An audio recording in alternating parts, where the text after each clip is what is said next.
तूने दिल मेरा तोड़ा, कहीं का ना छोड़ा, सनम बेवफा ओ सनम बेवफा। हेलो मेरे प्यारे छात्र एवं छात्राओं, स्वागत है आपके अपने YouTube channel SGY science classes में और मैं हूँ राम बुद्धि। दोस्तों, मैंने अपने 5 वीडियो में बायोमोलिक्यूल्स से संबंधित बहुत सारी बातें आपको मैं बतला चुका हूँ, पढ़ा चुका हूँ, सिखा चुका हूँ। आज के इस 6ठे एपिसोड में हम आप लोगों के लिए विटामिन का यानी जैव मॉलिक्यूल से संबंधित एक टॉपिक विटामिन का अगला यानी 6ठा एपिसोड लेकर हाजिर है। और आज सबसे पहले हम लोग डील करने जा रहे हैं विटामिन डी को। किसको? विटामिन डी को। दोस्तों, आपको पता होगा गांव घर में लोग सब की कहता है, धिया पुता के रौद में सुखा हुआ कनी देर खिला के विटामिन डी मिलता है। और विटामिन डी से की होता है, ओकर हड्डी मजबूत होता है। क्या होता है? विटामिन डी से हड्डी मजबूत होता है। इसीलिए दोस्तों विटामिन डी को क्या कहते हैं? Sunlight vitamin. विटामिन डी को क्या कहते हैं? Sunlight vitamin. बच्चा सुख नहीं करता, ठोक ठाक देता है और धूप में सुखाने के लिए रखता है 2 मिनट के लिए, ज्यादा देर के नहीं तो मरिए जाएगा। ज्यादा देर के नहीं, नॉर्मल धूप में सुखाने के लिए रख देता है। इसीलिए विटामिन डी को क्या कहेंगे? सनलाइट कहेंगे। इसका जो रासायनिक नाम होता है वो होता है कैल्सीफेरॉन। विटामिन डी का रासायनिक नाम क्या होता है? कैल्सीफेरॉन होता है। यानी मैंने स्पष्ट लिखा है, इसका रासायनिक नाम कैल्सीफेरॉन होता है। अब चलिए, अब हम लोग देख लेते हैं कि विटामिन डी का काम क्या है, यानी function of vitamin D. Function of vitamin D यानी विटामिन डी का क्या काम है? विटामिन डी हमारे शरीर में आखिर काम क्या करता है? तो याद रखेंगे, यह हमारे दांत तथा हड्डी में कैल्शियम को अवशोषित करने में मदद करता है। यानी जैसे ही हमारे शरीर में विटामिन की कमी हो जाएगी तो हमारे शरीर में जो हड्डियां हैं और दांत जो है, उनका जो कैल्शियम को अवशोषित करने का क्षमता है वो खत्म हो जाएगा और हमारा हड्डी और हमारा दांत कमजोर हो जाएगा। यानी विटामिन डी का काम होता है कि ये हमारे हड्डी एवं दांत में एक क्षमता, एक पावर इंक्रीज करता है, एक पावर क्रिएट करता है, जिस पावर के माध्यम से हमारा दांत और हमारा हड्डी किसको? कैल्शियम को अवशोषित कर पाता है, एब्जॉर्ब कर पाता है। इसके दूसरा काम को अगर देखेंगे तो कहेंगे यह हड्डियों को मजबूती प्रदान करता है। और देखिए, जैसे ही हमारा हड्डी या हमारा दांत है, अगर वो कैल्शियम को अवशोषित कर पाएगा तो क्या होगा? इससे हमारी हड्डी या हमारी दांत क्या होगी? मजबूत होगी। तो हम कह सकते हैं कि यह हमारी हड्डियों को या यह हमारे दांत को क्या करता है? मजबूती प्रदान करता है। आगे अगर इसके मेन सोर्स के मुख्य स्रोत की बात करते हैं, मेन सोर्स की बात करते हैं, तो इसका सबसे मेन सोर्स है सनलाइट, प्रकाश का किरण। क्या है दोस्तों? प्रकाश का किरण इसका मुख्य स्रोत है। उसके बाद अगर अदर सोर्स की बात करेंगे, जैसे कि होल ग्रेन, ग्रेन मतलब जितने भी आप अनाज खाते हैं सब में विटामिन डी पाया जाता है। उसके बाद एग, अंडा खाते हैं, फिश खाते हैं, जब आप बकरा बकरी खाते हैं तो उसका जो लीवर होता है, यकृत खाते हैं तो उसमें भी क्या पाया जाता है? विटामिन डी पाया जाता है। इसके अलावा अगर ड्राई फूड खाते हैं, जैसे छुहारा खाते हैं, मुनक्का खाते हैं, तो इसमें भी क्या पाया जाता है? विटामिन डी पाया जाता है। उसके बाद सोयाबीन, आपको पता होगा सोयाबीन में विटामिन डी पाया जाता है। और सोयाबीन किस राज्य का मुख्य सब्जी है? तो पता होगा मध्य प्रदेश का। इसलिए मध्य प्रदेश को हम लोग सोया हुआ प्रदेश भी कहते हैं। अगर इसके कमी से होने वाली रोग की बात करेंगे तो बच्चों में रिकेटस नामक बीमारी होता है और वयस्क में 2 बीमारी होता है। विटामिन डी की कमी से कभी कभी वयस्क के यानी युवाओं के हड्डियों में छिद्र हो जाता है और इस रोग को कहते हैं ऑस्टियोपोरोसिस। इस रोग को क्या कहते हैं? ऑस्टियोपोरोसिस। यानी विटामिन डी के कमी से वयस्क में एक बीमारी होता है जिसके कारण उसके हड्डियों में छिद्र हो जाता है, उनका हड्डी कमजोर हो जाता है और उसे हम लोग कहते हैं ऑस्टियोपोरोसिस कहते हैं। क्या कहते हैं? ऑस्टियोपोरोसिस। और दूसरा रोग होता है वयस्क में हड्डियों का मुड़ जाना, हड्डी टेढ़ा हो जाता है और इस बीमारी को हम लोग कहते हैं ऑस्टियोमेलेशिया। क्या कहते हैं दोस्तों? ऑस्टियोमेलेशिया कहते हैं। और याद रखेंगे, हड्डियों का अध्ययन ऑस्टियोलॉजी कहलाता है। क्या कहलाता?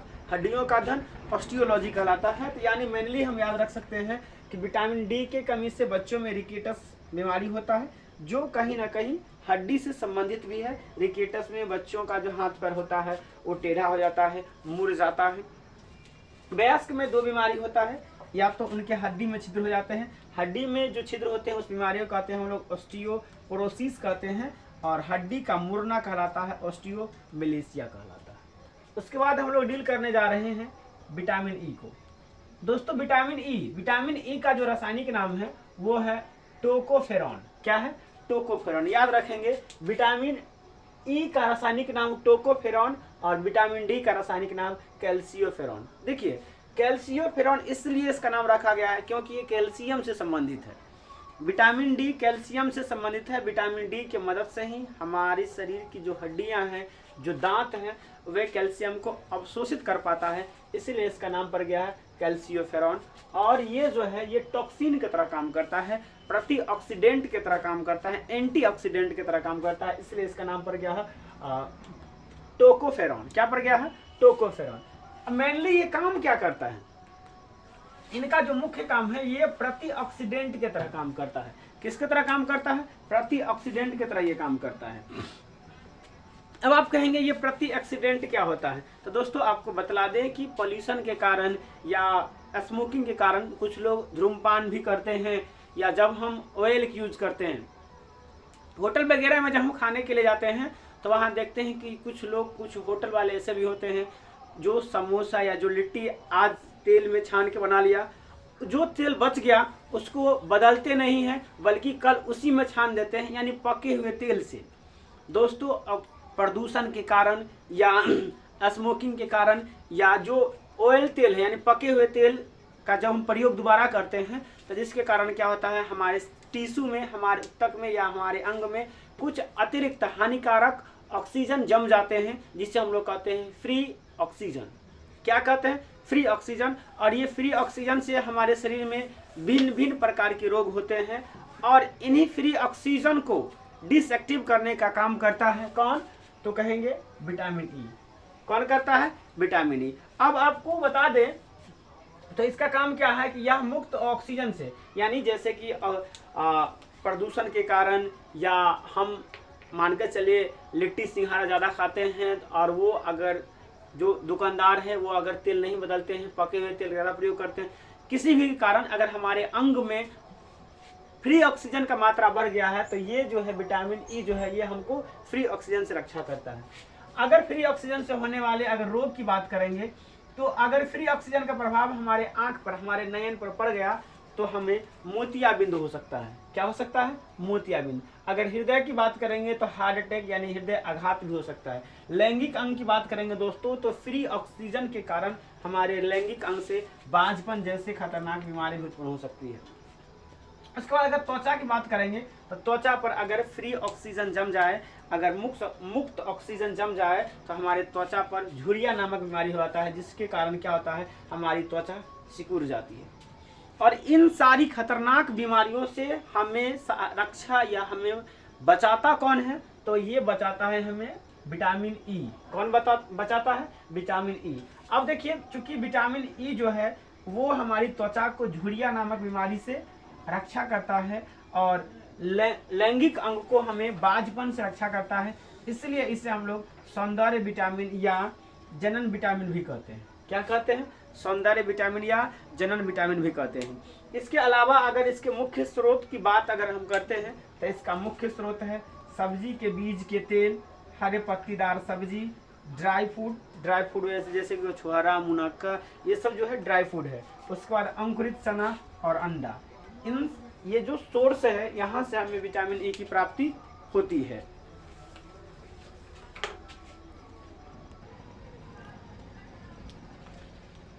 अब हम लोग देखेंगे विटामिन के और विटामिन ई के बारे में, विटामिन के और विटामिन सी के बारे में। किसके बारे में? विटामिन सी के बारे में। हम लोग पढ़े विटामिन डी और विटामिन ई के बारे में। विटामिन डी जो सनलाइट विटामिन था, सूरज की प्रकाश से प्राप्त होता था। अब हमारे सामने में है विटामिन के। विटामिन के का रासायनिक नाम होता है फिलोक्विनोल या इसे कहते हैं नेफ्थोक्विनोल। विटामिन के का रासायनिक नाम क्या होता है? फिलोक्विनोल या इसका दूसरा नाम होता है नेफ्थोक्विनोल। अब इनका काम क्या होता है?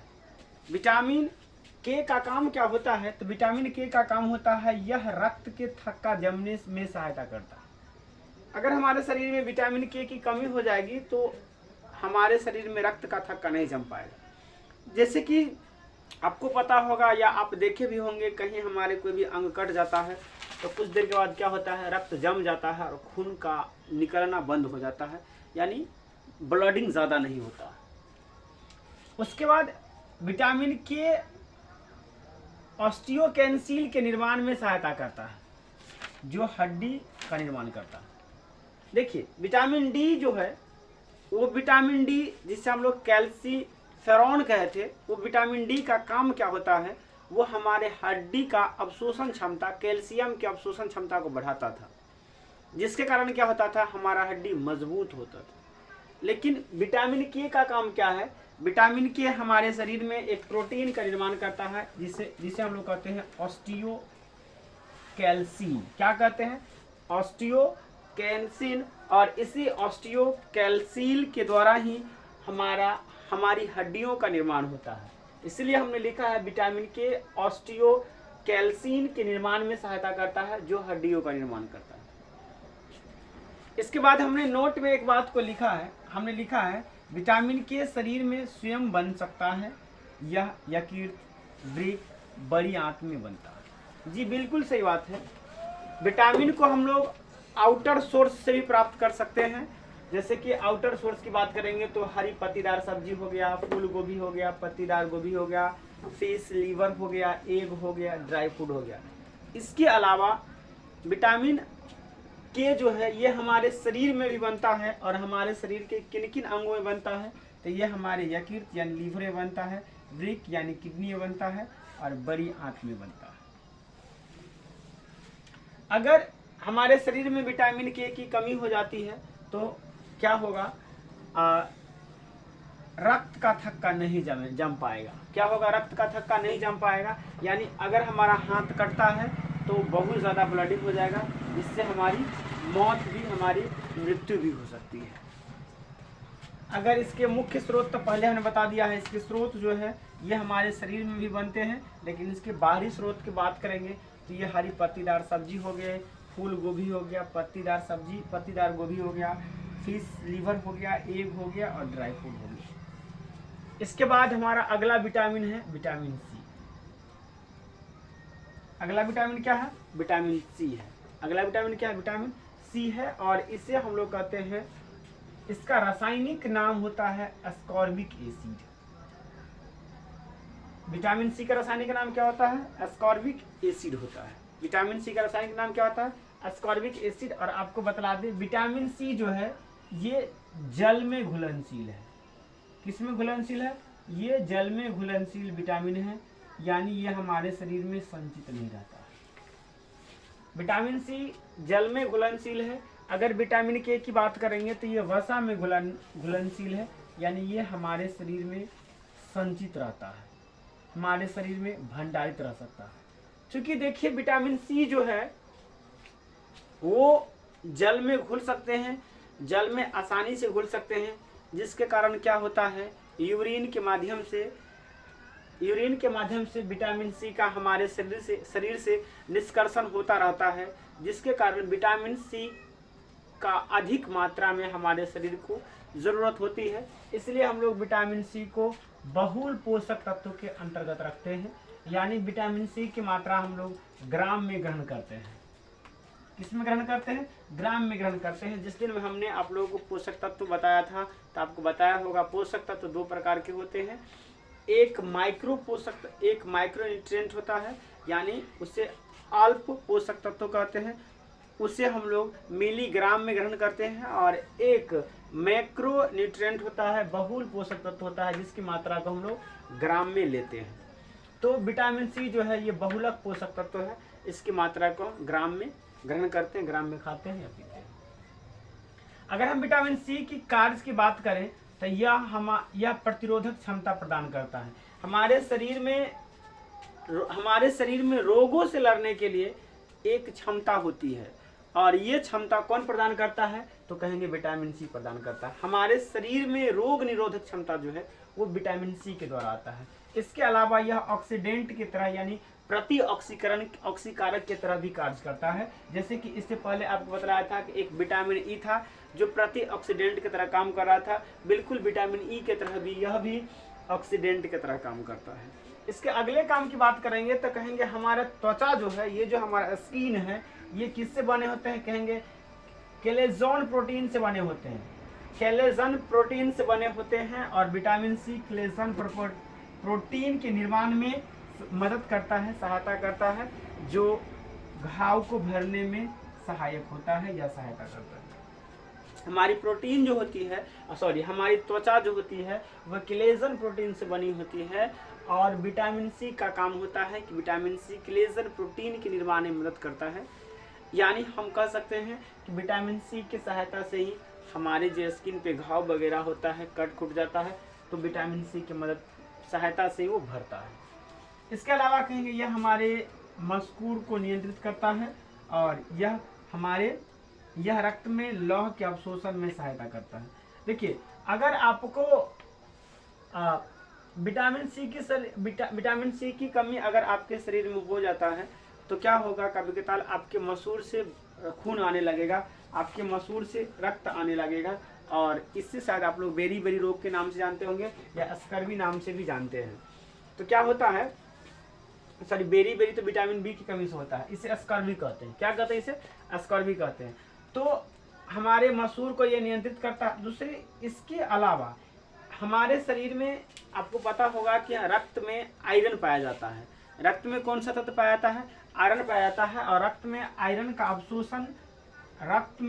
के अवशोषण में सहायता कौन करता है, तो कहेंगे विटामिन सी। कौन करता है, विटामिन सी। तो इस प्रकार विटामिन सी और विटामिन सी के कमी से कौन सा रोग होता है, तो विटामिन सी के कमी से जो रोग होता है उसे हम लोग कहते हैं स्कर्वी रोग। क्या कहते हैं, स्कर्वी रोग। अब देखिए स्कर्वी रोग के लक्षण क्या हो सकते हैं, तो इनके लक्षण हैं, 3 लक्षण हमने यहाँ पर मैंने लिखा है। पहला, मसूर में सूजन तथा मसूर से खून आना। अगर मसूर है और आपके मसूर से अगर बार बार ब्लडिंग हो रहा है, खून आ रहा है, तो समझ जाइए कि ये स्कर्वी का लक्षण है। इसके अलावा अल्सर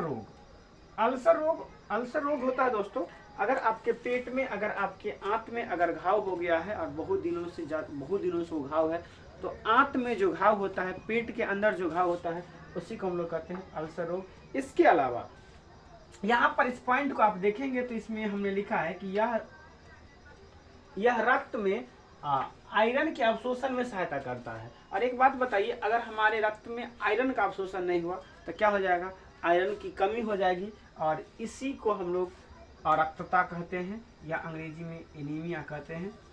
यानी आप समझ सकते हैं कि विटामिन सी की कमी से क्या हो सकता है, अरक्तता या क्या हो सकता है, एनीमिया हो सकता है। अब इसके अलावा अगर हम इसके मुख्य स्रोत की बात करते हैं, विटामिन सी के मुख्य स्रोत का अगर हम बात करें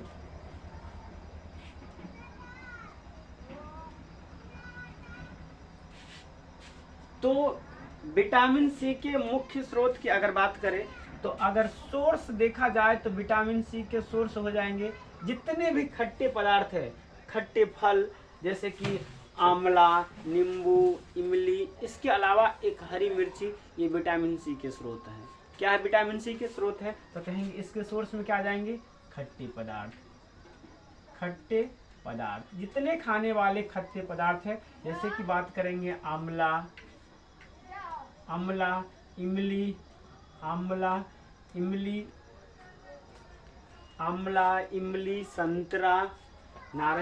संतरा यानी नारंगी और एक हरी मिर्ची, ये सब क्या है, ये सब विटामिन सी के मुख्य स्रोत है। तो दोस्तों कैसा लगा आपको हमारा ये वीडियो, कमेंट करके बतलाएंगे। अगर अच्छा लगा है तो एक लाइक दीजिए और साथ ही साथ यदि आप हमारे चैनल पर नए हैं तो सब्सक्राइब करके बेल आइकन को भी दबा दीजिए, ताकि आपको जब कभी भी हम वीडियो डालें तो आपके पास मेरा नोटिफिकेशन पहुंच जाए और आप देख पाएँ। तो चलिए मिलते हैं अगले एपिसोड में। आज के लिए धन्यवाद। जय हिंद, जय भारत।